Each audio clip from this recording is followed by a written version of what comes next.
Golden State Media Concepts bring you Book Review Podcast, a haven for bookworms of all ages and the widest genres, from mystery to memoirs, romance to comedy, fantasy to sci-fi. If you love to read, this is the podcast for you. It's the Golden State Media Concepts Book Review Podcast.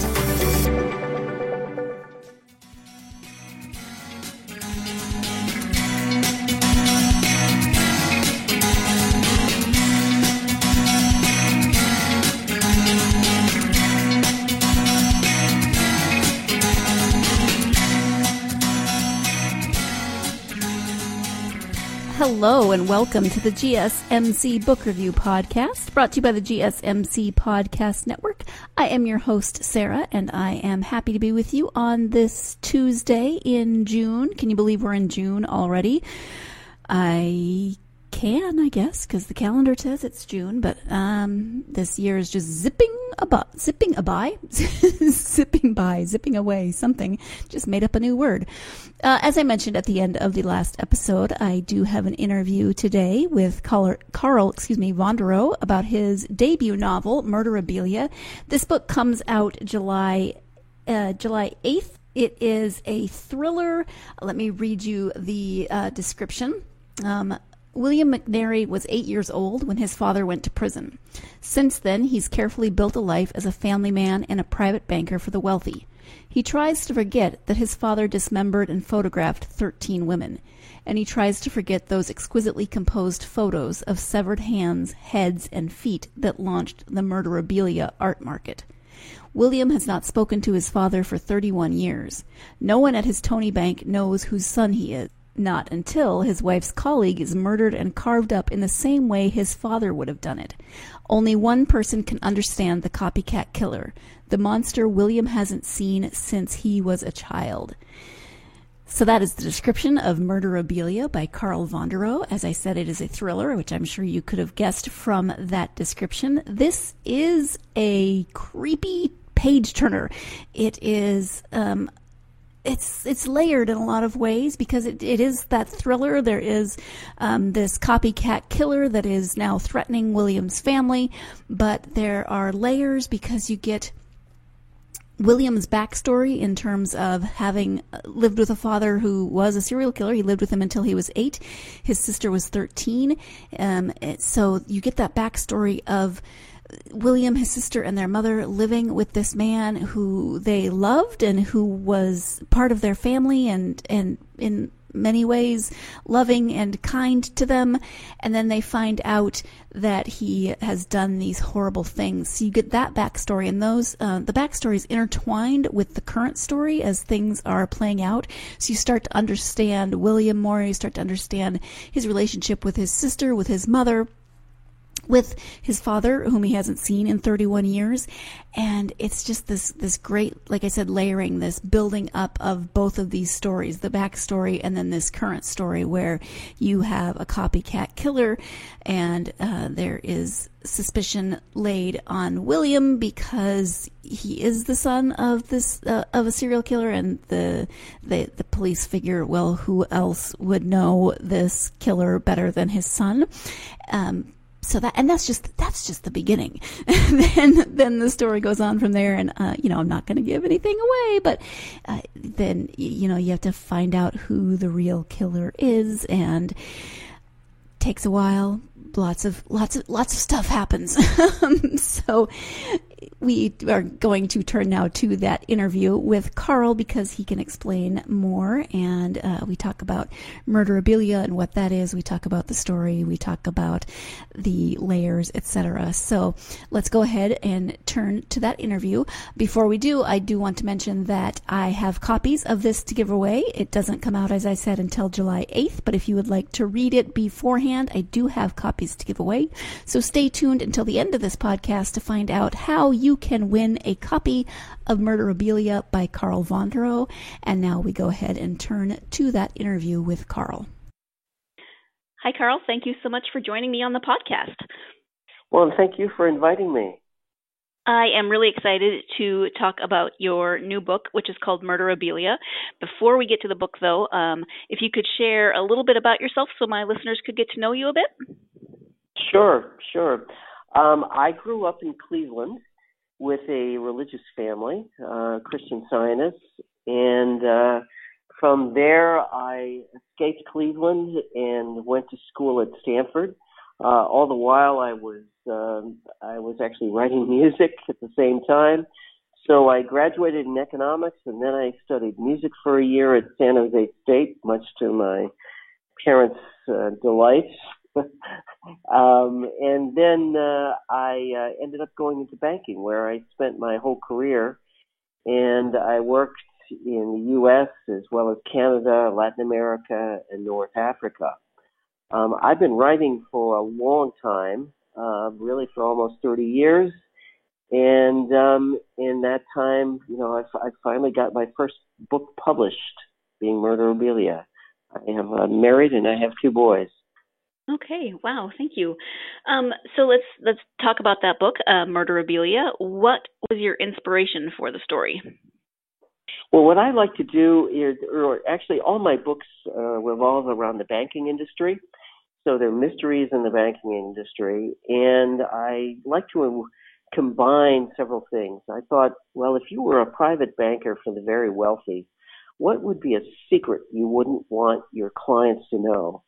And that secret might be that your father was a serial killer, a notorious serial killer, and he is actually famous for taking photographs of his victims. Then I thought, well, I was raised a Christian Zionist, so I'd always wanted to put that as part of the story. And how could that be in it? Well, suppose the mother was a very devout Christian Zionist and didn't believe that evil existed, which would both enable her husband to do some of his killings as well as, in a way, kind of protect her children from it. So I combined all those things together. Yeah, which makes for a very that tells us a lot and also tells us not much because there's so many layers to this story. It's amazing. Thank you. Before we get into some of the layers, can you talk a little bit about what Murderabilia is and why people are so fascinated by it? Sure. Well, I didn't discover it until I started writing the book. And, I was looking for something despicable that his father could do, and that would be taking photographs of bodies of the women he'd killed. And I found that Harvey Glattman did that some time ago. And then I learned that there was something called Murderabilia that has existed for a while, and that is basically collectibles used or owned by killers are sold in a market throughout the world. The internet has just kind of it made this thing explode. The person that came up with the name, his name was Andy Cahan, and he was a victims' rights advocate for the Houston Police Department. In the late 90s, he discovered that Arthur Shawcross, a man that killed 14 people, was selling his paintings out of his cell. And so he coined the term Murderabilia. It's a huge market. There are brokers, dealers, all kinds of convicts and killers that are involved in it all over the world. The Supreme Court has struck down state laws that tried to prevent it from happening. And even Congress has put forward some legislation to eliminate it, but it's been unsuccessful. So now you have people buying and selling things like, say, from John Wayne Gacy, one of his clown paintings can sell for $175,000. Wow. It's just amazing. Ted Bundy, I saw on one of these sites that his glasses were for sale for $75,000. In Germany, they were selling the watercolors produced by Adolf Hitler for $450,000. So this goes on, and people really don't know much about it. It's kind of secret. It's It's fascinating and a little repulsive and just wow. I don't quite even know what to say about the whole process. Yeah, it's really creepy. It's really creepy. And if you have a friend who has a picture of a clown with an open red palm and red around the mouth and blue-rimmed eyes and balloons and trees, you might start to ask some questions about them, because it could be one of John Wayne Gacy's clown paintings. Wow. Thankfully, I do not know of anybody in my circle that has that painting that I know of. And I mean, it's just weird stuff. Whitey Bulger, he was captured and he was just killed in prison for being in the mob, in Boston. The U.S. Marshals actually sold his stuff, and this was like old sneakers, jewelries, little knickknacks. I don't know who benefited from the proceeds, but, even the government is involved in this. Wow. Interesting. Charles Manson, he made a swastika from his hair. I mean, you begin to tremble when you hear some of this stuff. Mhm. Yeah, it's strange. It's strange just all over. I mean, from that, making a swastika from your own hair, but then the mindset of the person that buys that, it's a little disturbing. But it does. It is. Well, it is but in a way, it's been going on forever. Right. Black magic with nail clippings and hair clippings, snuff films, even cannibals. We've always been fascinated by this. In a way, it's sort of a manner in which you acknowledge the existence of evil and try to control it. At the same time, you feel it and push it away. Mm-hmm. And certainly my character in the book, William, he is trying to reconcile himself with it and push it away at the same time. It is time to go ahead and take our first break of the podcast, but you are starting to see how those layers are building up on each other in the story. When we come back, we'll be talking more about the main character, William. So stay tuned. You're listening to the GSMC Book Review Podcast, and I will be right back. Want to know the latest and hottest music hitting the airwaves? Don't be left out. Listen to the Golden State Media Concepts Music Podcast. Keith keeps you on the loop with everything you need to know from pop, rock, hip-hop, and the top 40. And we'll throw in news of your favorite artists, concert and tour dates, and so much more. Listen no further, because this is the gold standard in music podcast.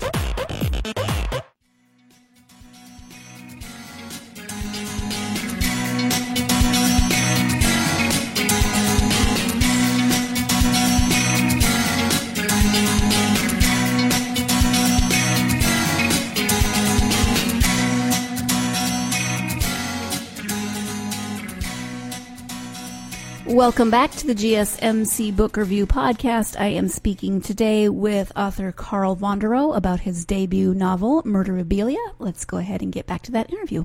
So let's talk a little bit more about William as the protagonist. What about him do you think will resonate with readers? Well, he has been trying to escape the crimes of his father for 31 years. And when he was 8 years old, his father was arrested for killing 13 women and thrown in jail in Illinois, and William has not seen him since. But at the time, it totally shattered William's life, his sister, and his mother's life. They were instant pariahs in their towns, and to escape that stigma, they changed their name and moved to California and pretended that they had no relationship at all to his father, Harvey Dean Kogan. But at the same time, his photos were so notorious that they're all over the internet. They're still all over the internet. He has fan clubs, and it's always out there. It's never far from William's mind. Now he is a private banker, and he's just trying to live a normal life. He does banking services for the very wealthy in San Diego. But no one where he works has any idea that his father is Harvey Dean Kogan. He has 2 young children, and they, of course, think that their grandfather is dead, have no idea the kinds of terrible things he did. And William would do anything to protect his children from the kind of stigma that he suffered as a child. Right. And so it all kind of comes together, William trying to do anything to protect his children, also to protect his identity, to protect his children, the murderability of the fan clubs. It all kind of comes together in that William is trying to lead this normal life, but then he has somebody contacts him claiming to know who he is and claiming to tell people about it. And that just starts this whole chain of events. I don't want to give too much away, but so talk a little bit about the intertwining of how living the reality of a life for William and his sister as children of a serial killer, and then this intertwining of the person that comes out of the woodwork to try to tell the world who they are. And I'm trying not to give too much away because more happens after that. But can you talk a little bit about that intertwining? Yeah. Well, I think we can say that he's accused of a terrible crime. And because of that, William begins to, he in effect is faced with looking like his father. He's faced with his children's lives being shattered because he's accused of that. And then he has to come to terms with everything that happened to himself as a child. And when the call comes through, of course, he realizes that his whole past could be exposed, and he really tries to prevent that from happening. What the book does is it slowly intertwines his past and what he and his sister experienced as children, how it shattered their lives, and how that might shatter his children's lives in the present, as well as destroy the life he's built from it. I gradually introduce this so that you come to understand why he is so afraid of that past coming to light again, and that we kind of begin to sympathize more with him as well, even with his mother and his sister and even his father. It's done gradually through the book because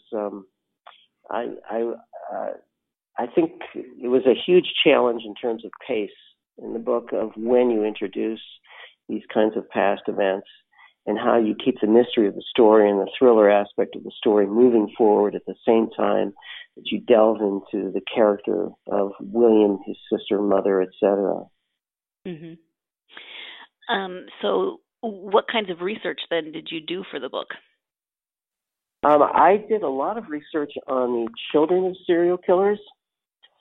Because if you look at some of these people, they've had very, very difficult lives.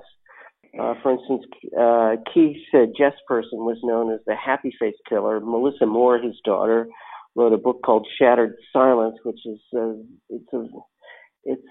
she had a very difficult time with all of this. And I also looked at Carrie Rawson, who is the daughter of BTK, that's Dennis Rader, who killed 10 people. What you find is that for the most part, most of these children had no idea what their father was doing. It comes as a complete shock to them. Their life is totally shattered, and it seems like everything they lived up to that point is a lie because of the terrible things their fathers have done. They also have incredible guilt of how could I have lived with a serial killer and not seen it? And really, how could I love this man who did these terrible things? They all want to protect their own children, and they, of course, wonder whether there's some kind of gene inside them that they're going to pass on to their children or that's going to explode in themselves. There are lots of other people, too. The daughter of Edward and Wayne Edwards, he killed 5 people, including one of his sons. She couldn't face up to this until she was 48 and then submitted her DNA to the police, and they arrested her father. Rose and Mae West, they would shut their children in the basement while they were killing people upstairs. And still, it becomes almost a normal part of young children's lives. The daughter remembers that Rose West, who participated in the killings, she also made phenomenal bundt cakes for each of their birthdays. So these horrible contradictions. Gary Ridgway, his son, he was the Green River Killer. He remembers him as being a great soccer coach. So how do you reconcile that kind of warm feeling for your father with the terrible things he did? And that's kind of the conflict throughout the book. Yeah, and you actually wrote an article on this called "The Hard Life of a Child of a Serial Killer." I found it on your Facebook page, and it's not something that we probably think of very often. Of how I think we probably mostly just say, "Well, how could you not know?" as opposed to, "Well, okay, this is someone that you love and who's cared for you, etc." There's always more than one side to a story. Right. And some people compare it to PTSD because these children seem to live fairly normal lives until their fathers are discovered. And then it's a horrible trauma like going to war, I guess. And from there on in, the lives are very difficult. It's interesting, Ted Bundy's daughter, he had a daughter. Nobody knows her name or where she lives. And hopefully she's living a more normal life because of it. Yeah, and hopefully that can stay a secret, because I can only imagine. Then that's where we get the jumping off point for this book. When that secret is exposed. So you mentioned that you tend to set your books in the world of banking. Are there other autobiographical elements in this book? There are some. I worked as a private banker. And actually, the private bank described in the book has some of the same decorations as one of the banks I worked with. And they've since redecorated the whole floor, not because of the book. And so that certainly that. I grew up as a Christian Scientist, so I strayed from the religion after high school, but I certainly can feel for the way a person would have felt growing up in it, and even looking at it in high school. There are some scenes set in Colombia and Algeria, and I learned my Spanish in Colombia. I traveled there for many, many years. In Algeria, I used to travel there when I was an international banker for a Canadian bank. Let's see. Those are really any autobiographical side of it. My father was never a serial killer. That you know of. That I know of. Yeah, he was a little different. No, he was a business owner and devoted many, many years for helping the YMCA. So he was not at all like this father. Right. And my mother was a devout Christian Scientist, but she was not nearly as fanatical as the woman in this story. But then she didn't have as much to protect and try and heal herself from. Right. So. Right. Are you interested in photography yourself? Is that any kind of a hobby, or was that just something that you researched for the book? It was something I researched for the book. I'm starting to take some classes, and it was a weakness originally in the book. One of the agents I sent it to said you never really developed the photography side of it, and I was kind of afraid to, because it's a really creepy part of the book. So I tackled it, and I sent away for a National Geographic course on photography, and used some of those elements in it. But I'm really not a professional photographer at all. Mm-hmm. Okay. And also, there's some interesting things too, because I looked at a lot of photography books, and there's some famous photographs that Harvey Dean Kogan mirrored.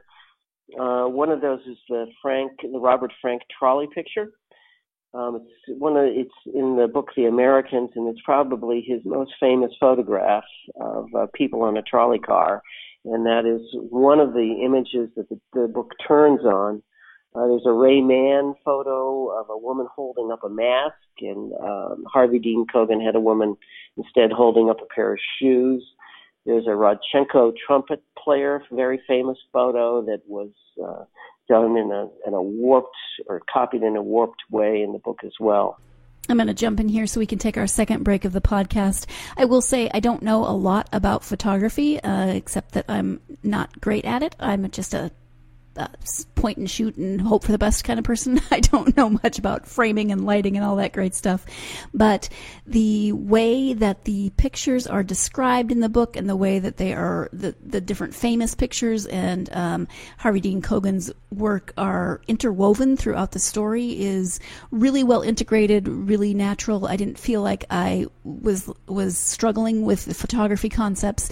And so I think that Carl did a really great job with that portion of it. As I said, we are going to take that second break. When I come back, I'll be talking more with Carl about his writing, how he got into writing, how he published this novel, his advice, all those great follow-up questions that I like to be nosy and ask my authors. So stay tuned. You're listening to the GSMC Book Review Podcast, and I will be right back. Tired of searching the vast jungle of podcasts? Now listen close and hear this out. There's a podcast network that covers just about everything that you've been searching. Hey! The Golden State Media Concepts Podcast Network is here. Nothing less than a podcast bliss with endless hours of podcast coverage. From news, sports, music, fashion, cooking, entertainment, fantasy, football, and so much more. So stop lurking around and go straight out to the Golden State Media Concepts Podcast Network. Guaranteed to fill that podcast itch. Whatever it may be. Visit us at www.gsmcpodcast.com. Follow us on Facebook and Twitter, and download us on iTunes, SoundCloud, and Google Play.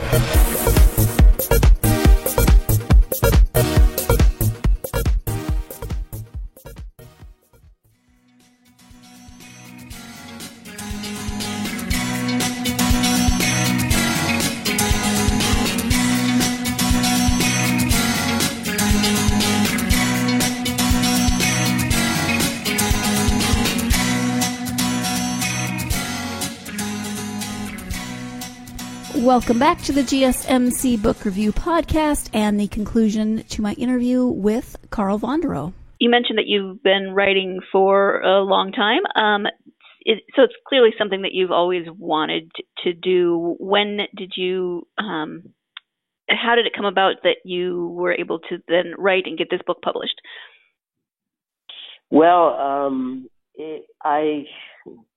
I had been a banker. That was my career in banking. And the whole time I was secretly writing crime novels, which is not the best thing for your career advancement in banking if people know about it. So, but I wrote 2 other books before this, and they weren't published. Then I started working on this book, and I've been going to writers' conferences in San Diego. We moved here from Montreal in 2005 and was going to writers' conferences. And in the process, I met Jacqueline Michard, who wrote The Deep End of the Ocean. Mm-hmm. This was the first book that was chosen by Oprah. And she had some real financial difficulties. So she was doing some editing, and she helped me with some developmental editing on the book, a lot of editing. Learned really a huge amount from her in terms of book structure. And she actually was the one that suggested the moniker, the Praying Hands, for Harvey Dean Kogan. So that was a great help. Then I've gone to conferences. I have a writers group, and that really helped a lot as well. So it took about 4 years to write the book, and then it's just a long saga. But you find that for first books, for many authors, you hear the same story. I got an agent in New York, a very well-known agent, and we went through revisions for a year, and then he decided that he was not the agent for me, and so then I went into another conference on how to pitch your book. It's amazing. There are actually conferences on how to pitch a book, and how to boil it down to an elevator paragraph, if you will. And Mm-hmm. so I went through that, and I thought, really? Do I really need this? And then I went out to a conference in San Francisco, a writers' conference, and there were all these agents and editors, and they're in a networking event, and they're all having a glass of wine and gossiping together, and I'm trying to wheedle my way into this group. And one of these agents turns to me, and she says, all right, describe your book in one sentence. I have it. And she became my agent. So Michelle Richter of Fuse Literary. And so, you find the right agent who really champions the book. And we had all kinds of publishers that were interested in the book, but a lot of them turned it down. And finally, Midnight Ink came through, and they turned out to be the right publisher for the book. They're owned by Llewellyn. And so out of that journey, do you have advice for other aspiring authors? Well, I tell people tenacity is more important than talent because it is a long road and is just full of revision. A writer has to be patient, and most of the books that are sent out to editors and agents aren't really ready. But it's very hard for a writer to tell that. So I advise people to get into writers' groups, go to conferences, submit their first pages to editors and agents. And then when you've got a reasonable version of the book, get a good editor to help you see where the problems are and the places where it doesn't hold together. So all of that takes time and it takes some money, but I think that's the way to go if you're going to be traditionally published. And I think traditional publishing is where the best books are published. Mm-hmm. Okay. The book comes out July 8th, so we're just about a month out. Do you have plans for the release? Yes, I'm going to be doing. I'm going to be a debut author in Thriller Fest. And the book's coming out just a few days before that, and that's a whole conference just for thriller writers and fans in New York. It's a great conference. And then from there, I will be having a launch of the book at Mysterious Galaxy Bookstore here in San Diego on June 28th. And a week before that, I will be signing books as well in Warwick here in San Diego. So those are the events I've got planned so far. We're also planning to do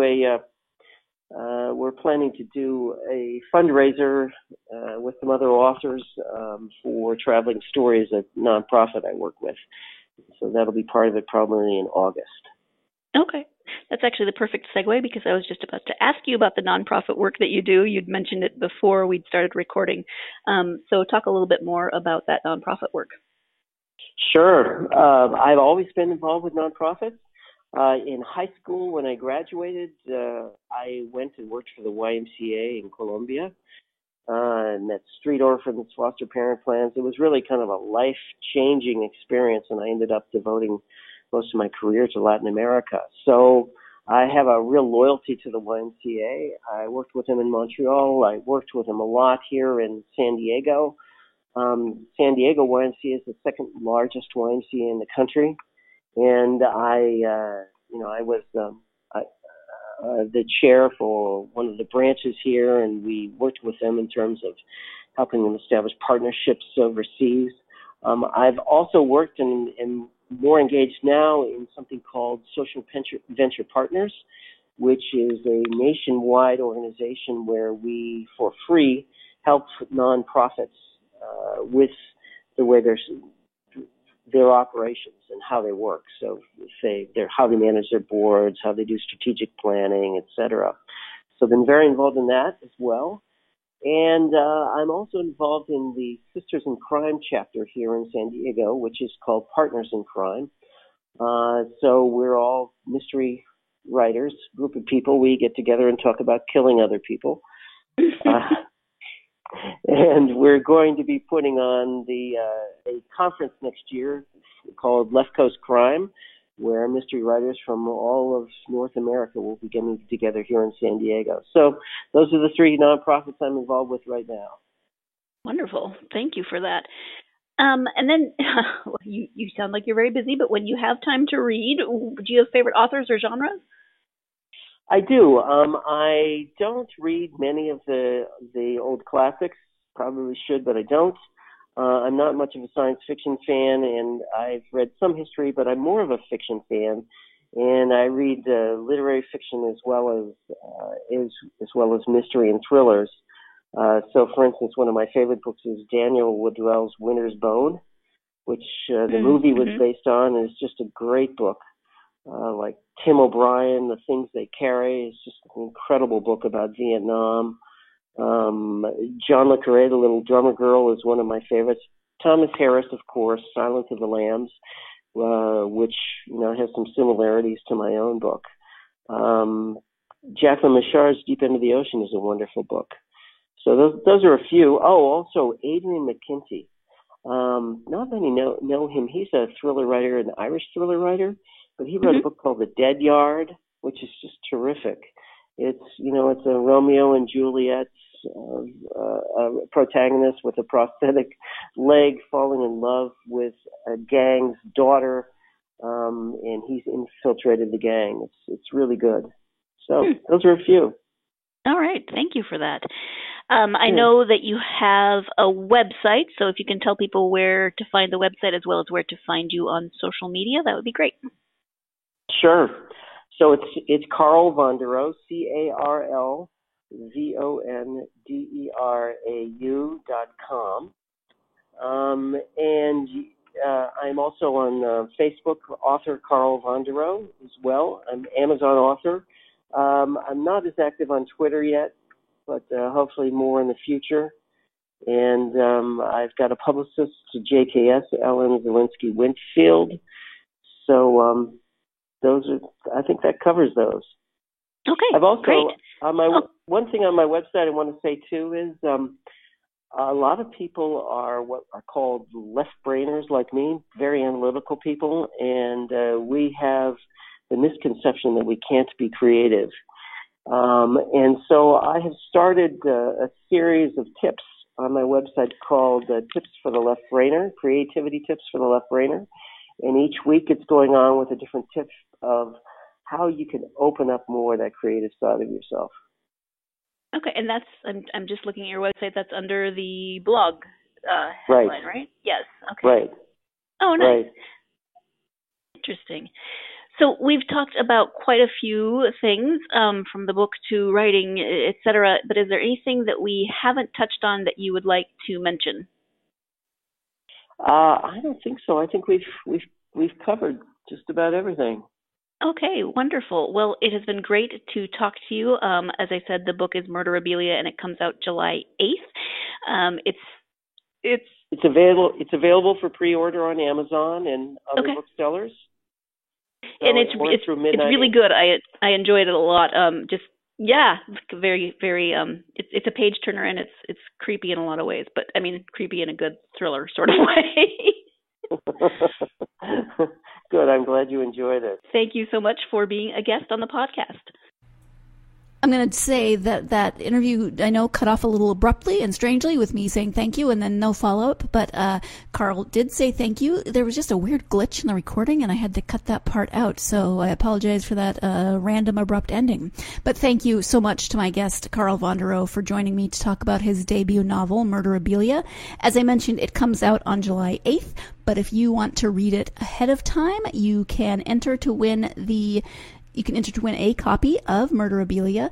It's very easy. You just have to go to our social media pages, Facebook, Twitter, or Instagram. That is GSMC Book Review, Facebook, Instagram, or Twitter, and comment on episode 158, interview with Carl Vonderau.